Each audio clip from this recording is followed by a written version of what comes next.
నమస్తే అన్న అందరికీ నమస్కారం.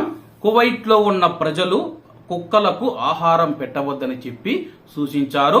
వివరాల్లోకి వెళితే వీధి కుక్కల దాడిలో బాలిక చనిపోయిందన్న వదంతులను జంతు ఆరోగ్య శాఖ డైరెక్టర్ అబ్దుల్ గారు ఖండించారు.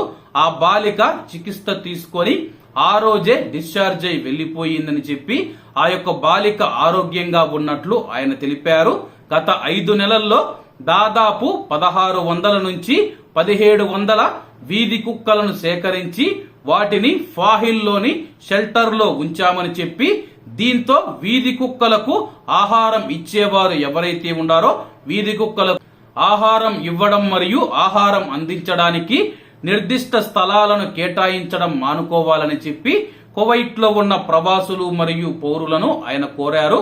దయచేసి వీధి కుక్కలకు ఎవరు ఆహారం పెట్టవద్దని చెప్పి గత 5 ఏళ్లలో వీధి కుక్కల గురించి 5000 ఫిర్యాదులు అందినట్లు ఆయన వెల్లడించారు. అలాగే ఎవరైనా సరే మీరు రోడ్డు మీద వెళుతూ ఉన్నప్పుడు వీధి కుక్కలతో జాగ్రత్తగా ఉండాలని చెప్పి, అలాగే వీధి కుక్కల గురించి ఎటువంటి సమాచారం అయినా సరే అధికారులకు తెలియజేస్తే అధికారులకు చాలా ఫిర్యాదులు వచ్చినప్పుడు కూడా ఆ యొక్క వీధి కుక్కలను పట్టుకొని ఒక షెల్టర్ లో ఉంచుతూ ఉన్నట్లు ఆయన వెల్లడించారు. కాబట్టి కువైట్ లో ఉన్న మన భారతీయులు ఎవరైతే ఉన్నారో వీధి కుక్కల విషయంలో జాగ్రత్తగా ఉండండి. కాబట్టి అందరూ బాగుండాలి, అందులో మనం ఉండాలి. అందరికీ నమస్తే అన్న, జై హింద్.